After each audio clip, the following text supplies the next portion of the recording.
The NFL regular season might still be months away, but in Philadelphia, the energy is already pulsing like it's game day. The Eagles are officially back in action, kicking off their organized team activities, and with it, a brand new chapter begins for one of the most competitive franchises in the league. While these OTA sessions are technically voluntary, the buzz around them is anything but low-key. Every drill, every absence, every whisper of a roster move, it's all being scrutinized by fans, media, and even other teams. And let's be honest when it comes to the Philadelphia Eagles, there's no such thing as a quiet offseason. The return to practice wasn't exactly blessed with clear skies.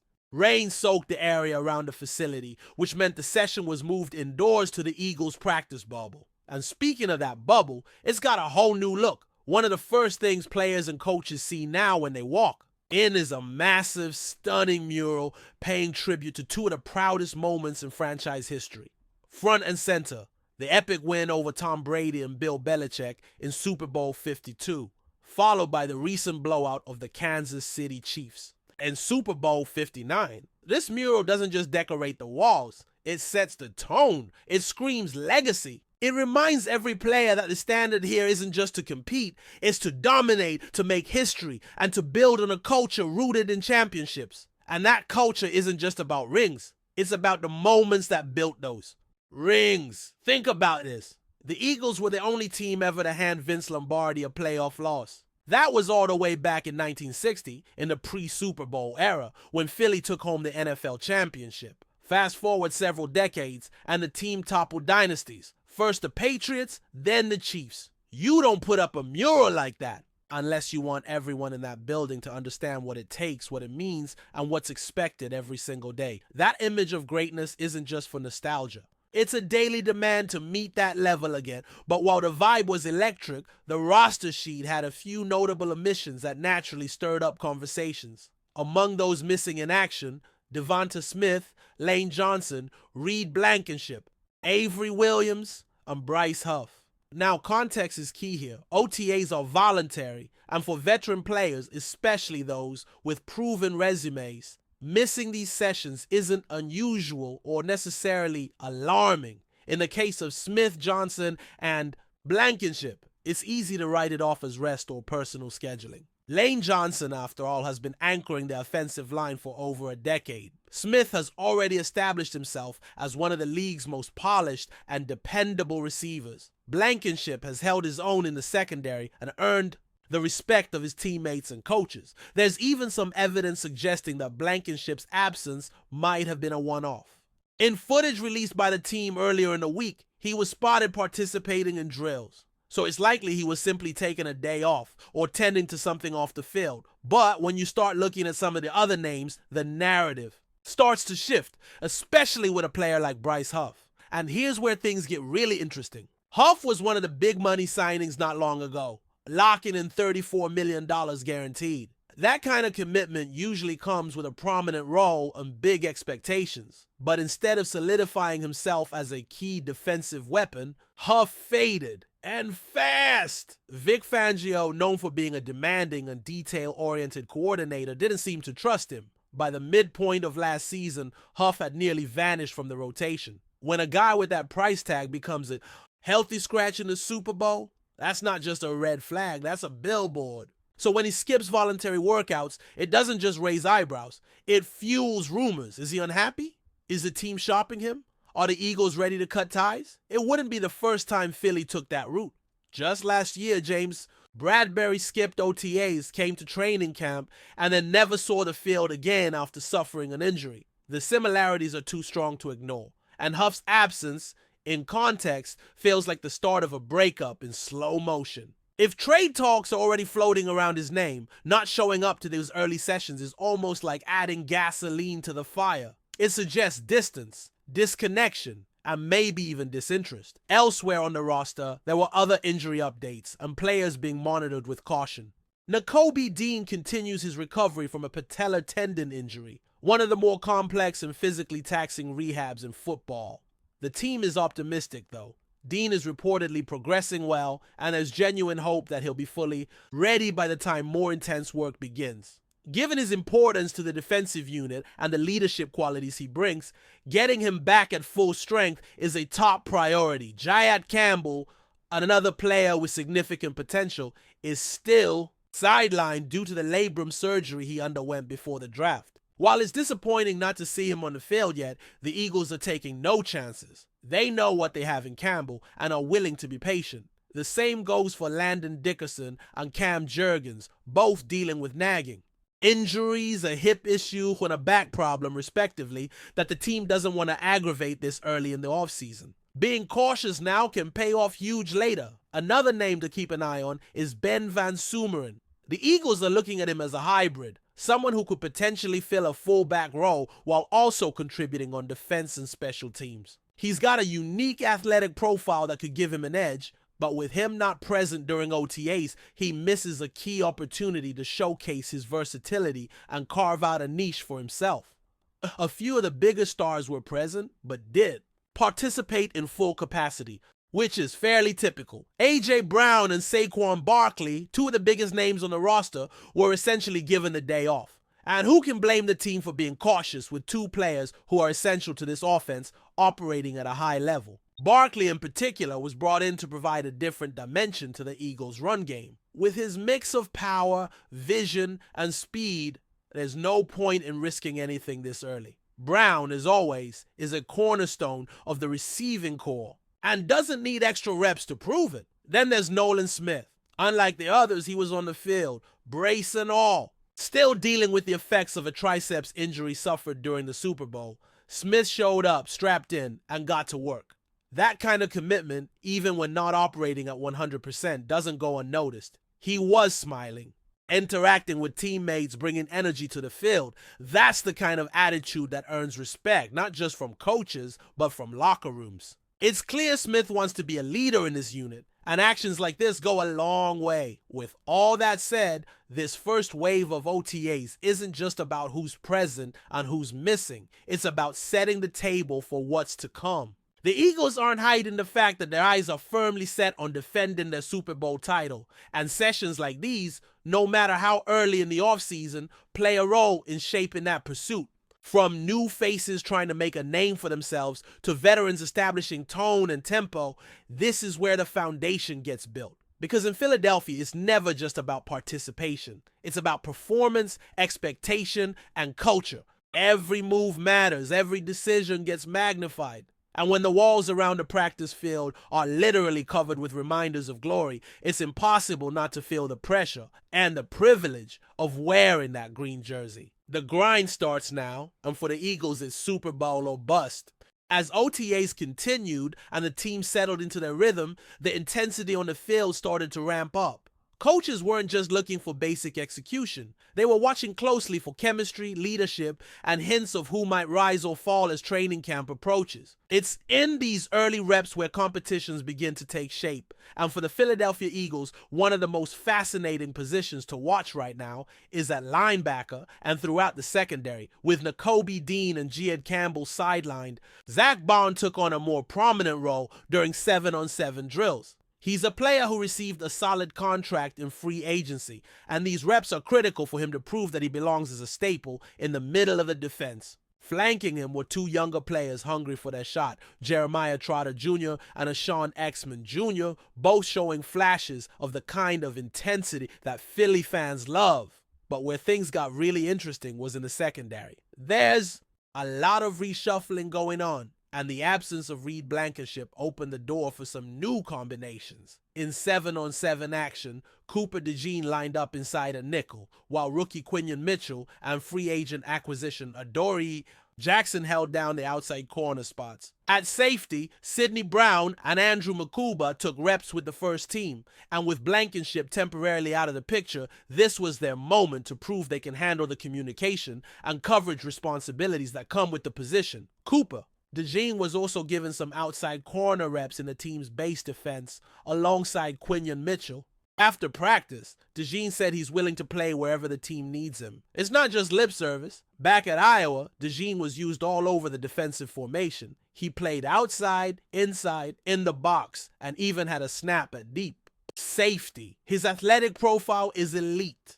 With a 44 flat in the 40-yard dash and a relative athletic score that nearly hit 99, he has the speed, explosiveness, and instincts to adapt to multiple roles. That versatility makes him one of the most valuable chess pieces on the defense. Still, there's a case to be made that he might be better suited on the inside, where his physicality, football IQ, and fluid movement can be utilized more dynamically. On the outside, he can get grabby, and his recovery speed, while still very good, isn't always elite against top-tier receivers. Inside, he becomes a weapon. But the Eagles are clearly evaluating all options right now, especially with Darius Slay now in Pittsburgh and a huge role left to fill. Speaking of that vacancy, it seems like the coaching staff is already laying the groundwork for a serious competition. In other nickel looks, Adoree Jackson rotated inside, while Kaylee Ringo, Eli Ricks, and Cooper DeJean got reps outside. It's an open battle, and the Eagles aren't hiding it. Kaylee Ringo, in particular,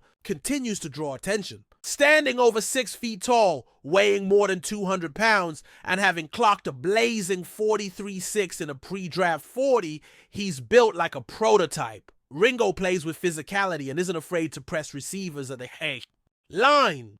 Pictures from practice showed him towering over other defensive backs and leading the huddle. That kind of presence speaks volumes about where he sees himself and how he wants to be perceived. Going into his third year, he's clearly trying to step up as a leader. Andrew Mukuba is another interesting case. He weighed in lighter at the combine than some expected, but on the field, he doesn't look small. In fact, reports from those watching practice said that Mukuba plays with the kind of presence that makes his weight irrelevant. He's quick, smart, and doesn't shy away from contact. The same can be said for Antoine Powell-Ryland, a compact, explosive defensive end out of Virginia Tech. His body type actually resembles Brandon Graham, and while no one's expecting him to fill those shoes right away, there are moments, even in early workouts, where his get-off and energy stand out. For a guy who was one of the most productive edge rushers in college football the past 2 seasons, this early burst is exactly what the Eagles hope to see. Along the offensive line, there was some shifting as well, with Landon Dickerson, Cam Jurgens out. Jordan Mailata held it down at left tackle, while Matt Pryor slid into left guard. Brett Toth filled in at center, and rookie Drew Kendall remained in a backup role. Tyler Steen was a right guard, and Darian Kinnard filled in a right tackle for Lane Johnson. These rotations aren't just placeholders, they're chances for depth players to show they can be trusted if injuries strike. The Eagles have always prioritized building a deep, versatile offensive line, and this week's reps are part of identifying who might be the next Jack Driscoll or Sua Opeta.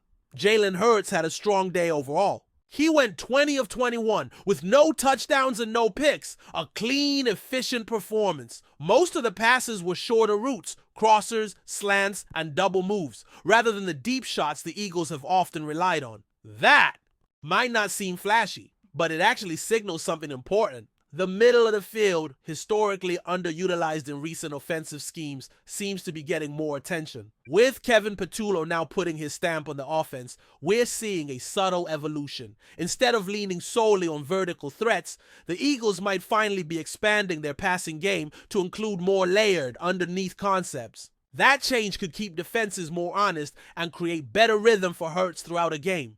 Patullo has said publicly that the Eagles will keep the offensive terminology the same for continuity's sake, but don't be surprised to see new wrinkles throughout the season. The idea is to build around what the players do best while introducing fresh ideas that make the unit more unpredictable. It's not a full overhaul. It's more like refining and expanding. Hurts seems to be adapting well, and while it's still early, the signs are promising. Among the receiving core, a few young names stood out.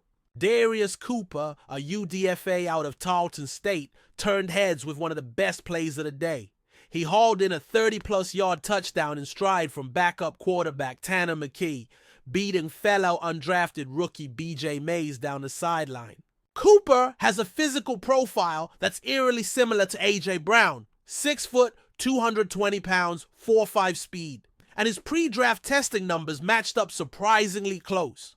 That catch wasn't just a highlight, it was a statement. He wants a roster spot, and if he keeps showing flashes like that, he might get one. Tanner McKee and Jaylen Herz took most of the quarterback reps, while Dorian Thompson-Robinson ran. As the QB3, Kyle McCord, the 6th-round rookie out of Syracuse and a Philadelphia native, was QB4 and didn't see many snaps. Hertz looked sharp, as mentioned earlier, but McKee also showed poise and precision in his throws. The quarterback room feels more stable than it has in a while, and the early signs suggest the depth is more promising than in years past. Jahan Dotson also had a nice day. With A.J. Brown and Devonta Smith resting, Dotson saw more action and connected with Hertz a few times. He finished with 3 catches on 3 targets and looked comfortable in the offense. Dallas Goedert was also heavily involved, hauling in 5 catches on 6 targets and looking every bit like the reliable safety valve that Hertz needs in the middle of the field. Will Shipley was perfect on the day. 5 catches on 5 targets. Allen continues to build his case as a dynamic option in both the run and pass game. A.J. Dillon and Terrace Marshall also got into the mix, each recording a couple of catches. One thing that stands out about the way this team is operating right now is the blend of old and new. Veterans who understand the expectations and young players hungry to carve out their place. The Eagles have always thrived when that balance is in place. The coaching staff is leaning into that idea, trusting veterans to set the tone while giving rookies real chances to compete. You can see it in the way reps are distributed. You can hear it in the way players talk about their roles. And you can feel it in the intensity of every drill. Dallas Goedert spoke to the media for the first time since restructuring his contract, which saw his salary drop from $14 million to $10 million. He was candid. Said there were times during the offseason when he wasn't sure if he'd be back. Thought he might get cut, might get traded, but ultimately both sides found common ground. Goedert said he feels valued, respected, and most of all, happy to stay in Philadelphia, the place he wants to finish his career. It's a win for both parties. The Eagles keep a dependable tight end who understands the system, and Goedert gets to continue his career in a city that appreciates what he brings. On the field, number 88 is a key piece. Off the field, his loyalty and leadership matter just as much. With training camp on the horizon, these OTAs are more than just glorified walkthroughs. They're where relationships start to form, roles start to crystallize, and the blueprint for another title run begins to take shape. The Eagles aren't just defending a Super Bowl. They're reloading for another. Every pass, every snap, every play right now is part of that mission. And if the energy at the facility is any indication, this team is more than ready to chase history once again. Before we continue, don't forget to subscribe to our channel and give this video a like. Your support helps us keep delivering the latest updates on our Philadelphia Eagles. And don't be shy, share your thoughts on the whole news in the comments below. Whispers are swirling around the Philadelphia Eagles training facility this week, as unconfirmed reports suggest that star quarterback Jaylen Herz may have suffered an injury during a recent team workout. While no official statement has been made by the organization or by Hertz himself, sources close to the team hint that something may have happened behind closed doors. Speculation began when several media outlets noticed Hertz was absent from portions of the open practice sessions, fueling concerns about his health. Eyewitnesses at the scene claimed that Hertz appeared to pull up awkwardly after a non-contact play, possibly indicating a lower body issue. Others, however, suggest it was nothing more than a precautionary move to limit his reps during off-season. Drills. The Eagles coaching staff has remained tight-lipped about the situation, neither confirming nor denying any potential injury. Head coach Nick Sirianni, when asked about Hertz's status, deflected the question, emphasizing that all players are being monitored and managed carefully during the off-season program. This lack of clarity has only intensified the rumors, leading fans and analysts to wonder about the extent of the possible injury. If true, any setback for Hertz would represent a significant blow to the Eagles' preparations for the upcoming season. The quarterback is coming off one of the most impressive campaigns of his career, cementing his status as a franchise cornerstone and one of the premier talents in the NFL. The mere suggestion of an injury has sparked anxiety among the fan base and ignited debates across sports talk shows nationwide. For now, the situation remains murky. until an official update is provided by the team or the player. The rumors surrounding Jaylen Hertz's health will continue to circulate, leaving the football world to speculate on what really transpired during that fateful training session in Philadelphia. That's it for this update. If you enjoyed the video and want to stay updated with exclusive news about our Philadelphia Eagles, be sure to subscribe to our channel and hit that like button. We can't wait to hear your thoughts in the comments. See you in the next video.